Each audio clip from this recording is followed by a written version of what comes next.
right, diving in today, folks, getting into some deep waters. We're talking about finding, I guess you could say, finding faith and hope when things just feel overwhelming. Yeah, absolutely. And we're going to get there by looking at a really powerful story, Mhm. story of faith, story of hope.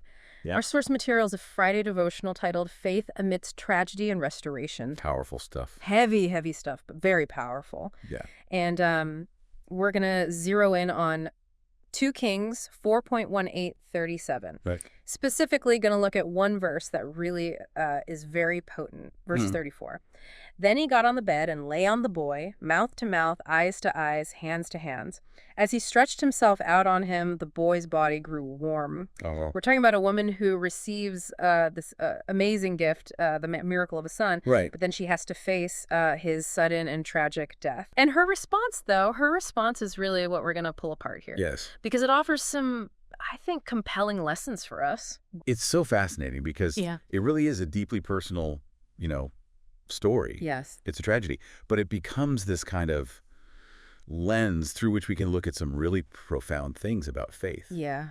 And so for everyone listening, what we're going to try to do is really pull out like actionable insights. Okay. So how do we, those of us listening, how do we maintain our faith when we're faced with these seemingly impossible odds? Yeah. And what does it even mean to seek some sort of divine intervention? What does that mean for us today? Yeah. Yeah, absolutely. Well, let's jump into it. And the first thing that really strikes you about this passage, at least it strikes me, is this woman's immediate and persistent, prayer. Or maybe not even prayer. Maybe it's more like a determined action. Yeah. It's like her son dies. Right. And her first instinct isn't to just succumb to despair, Just wallow. Right. Curl up in a ball. Give up. She gets up and she goes and seeks out the prophet Elisha. She's proactive. Yeah, exactly. It's not a passive thing at all. Not at all. She saddles up her donkey. Like you said, she's proactive. She's on a mission. And she travels until she finds him. And then what's really interesting is Elisha's like, oh, I'll send my servant. Right. But she's like, no, you come yourself. Yeah. Which really speaks volumes, I think, about the nature of her hope. Totally. The nature of her conviction. And her determination, too, right? Yeah. I mean, she's facing what feels like a final, irreversible event. Yeah. The death of a child. The worst thing. Yeah, I mean, the worst. But she refuses to accept it. Refuses to just sit back. And actively pursues a solution. Yeah. And then we see Elisha's response, right? Yeah. He goes with her, he prays, he physically interacts with the boy, and the result is this miraculous revival. Powerful. That's amazing, yeah. I think it's interesting because her persistence in seeking help, right? Like, she's persistent, she goes and gets Elisha, she won't be denied.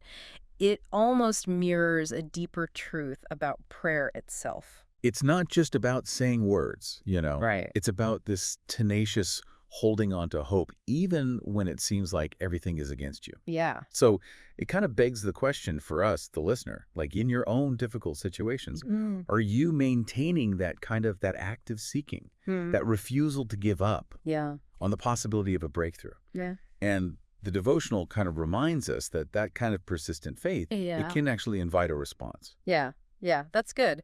Now, there's another really powerful aspect of the story that I think we have to pull apart. Okay. And that is this demonstration of God's power over death. Wow. Elisha's actions, and then what happens next.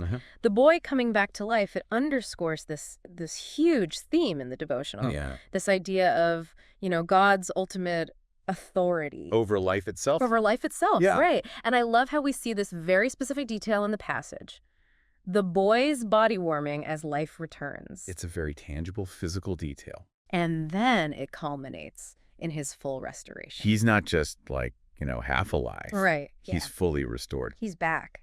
And it's interesting because if we zoom out a little bit, it really highlights this idea that no situation, truly no situation, is inherently beyond the reach of, that divine power. Yeah. Which can offer a lot of comfort when we are facing what feel like definitive endings in our own lives. Yeah. Whether it's a loss or a failure or, a dream that seems to have died. Right. It's like this story tells us it's not over. So for those listening, the devotional points us to this powerful reassurance that even when we are faced with something that feels completely final, there's a power that transcends those limitations. Like it reframes our understanding of what's possible. Exactly. Yeah. Exactly. It challenges us to think differently about what we think is possible. What we assume is the end Right. might not be. Yeah, wow. So to kind of bring this deep dive to a close, we've explored these two really vital lessons from the Shunammite woman's story. Yeah. This incredible power of persistent seeking and prayer, even in the face of something as awful as her son's death. In the face of tragedy. Yeah, and then also this profound truth that there's a power out there that can overcome even death itself. The ultimate power. The ultimate power. And so for you listening, how might those two lessons intersect in your own life? When you're going through something difficult, when you're facing huge obstacles, where could that persistence in seeking help and that belief in a power beyond your own, where could that make a difference for you? That's a great question to ask ourselves. And finally, to leave everyone with something to really ponder, think about those areas of your life that might feel dead or hopeless right now. Could this story, could this devotional offer you a new perspective, a new possibility for restoration? It's something to really chew on. It really is. Yeah. It really is. Lots to think about today. Lots to think about.